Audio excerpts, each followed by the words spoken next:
Bonjour et bienvenue sur Télébilingue en ce dimanche 30 juillet, voici les titres. Le Lake Live Festival a débuté ce week-end avec notamment la soirée latino qui rencontre chaque année un grand succès, ambiance caliente. Ça rigole moins à Granges puisque les graffitis créés il y a quelques semaines dans le cadre du G-Town Festival ont déjà été souillés.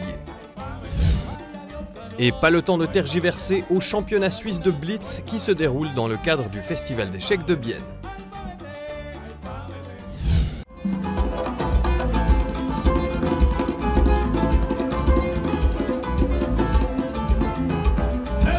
Le Lake Live Festival vibrait ce samedi au son de la musique latino, reggaeton, cumbia et salsa au programme à Nido.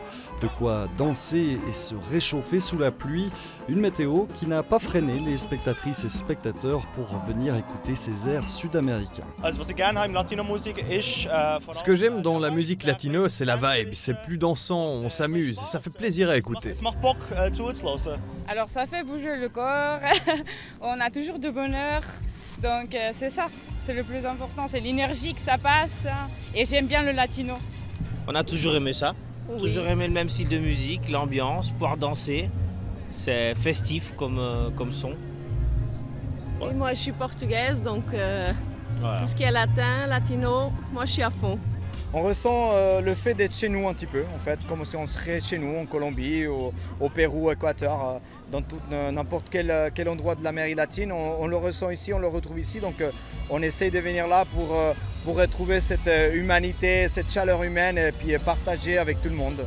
Signe de cet engouement, la soirée latino est celle qui a le mieux marché pour le festival au niveau de la billetterie. L'événement a pratiquement fait sold out avec plusieurs milliers de visiteuses et visiteurs.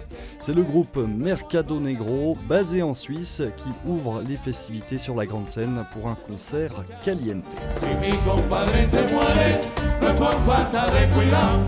Debajo de la cama tienen su plátano sancochado.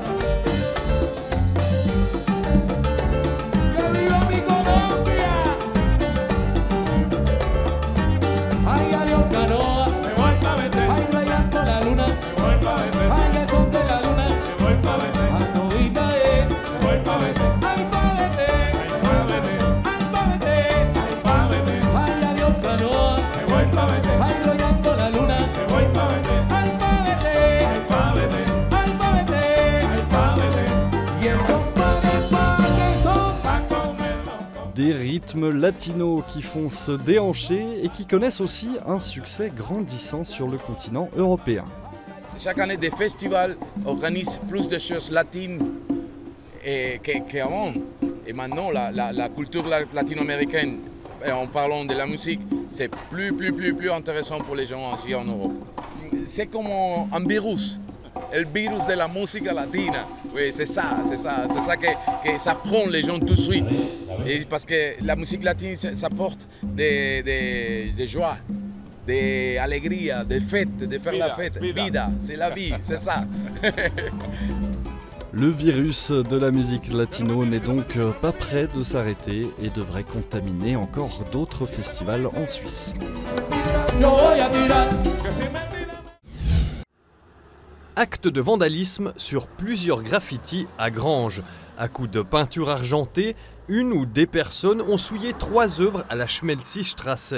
Elles font partie d'un ensemble qui s'étale sur environ 90 mètres et qui a été créé par 15 artistes durant le festival de graffiti G-Town il y a 3 semaines à peine. Fabian Günther est lui-même artiste et membre de l'association Aus Liebe zu meiner Stadt qui a organisé le festival. Un acte de vandalisme qui le déçoit forcément.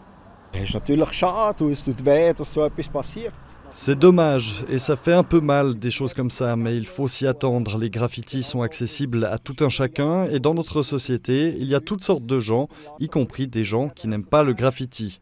En tant que graffeur, on est bien conscient de ça et on sait que ce genre de choses peut arriver. D'autres parties de la fresque étaient concernées jusqu'à il y a quelques jours, comme le montre cette photo de Fabian Günther. Mais entre-temps, 2 artistes sont venus effacer les traces de vandalisme sur leur graffiti. L'autre artiste concerné par les dégradations est actuellement en vacances.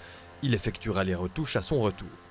On espère que ça ne se reproduise pas, et si ça devait se reproduire, on regarderait avec les artistes sur la suite à donner. Qu'est-ce qu'ils veulent faire, qu'est-ce qu'on envisage de notre côté, on discute de ça et on prend une décision. Mais on part du principe que ça ne va pas se reproduire. L'association Aus Liebe zu meiner Stadt ignore qui se cache derrière les déprédations et ne compte pas entreprendre quoi que ce soit. Les autorités grangeoises, de leur côté, songent à déposer plainte. Le mur à la Schmelzigstraße devrait rester tel quel jusqu'à nouvel avis.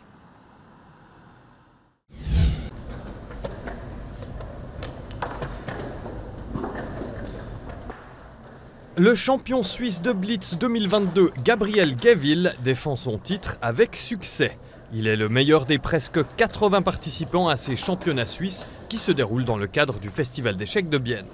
Ça représente beaucoup pour moi. Je suis venu avec l'objectif de défendre mon titre et j'y suis parvenu. À chaque partie, chaque joueur a un timer de 3 minutes auquel s'ajoutent 2 secondes par coup joué.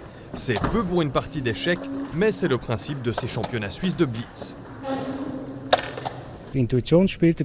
L'intuition joue un rôle important, la tactique aussi, et la fraîcheur, la forme est décisive. Dans les échecs classiques, il y a un énorme travail de préparation, on prépare des ouvertures, il y a des bases de données de parties jouées par de très bons joueurs, on a des ordinateurs pour les analyser. Au Blitz, on fait son ouverture et ensuite il faut prendre des décisions très rapidement. Et la forme, il l'avait ce samedi. Après le Blitz, le 56e festival d'échecs s'achève ce dimanche avec le tournoi rapide.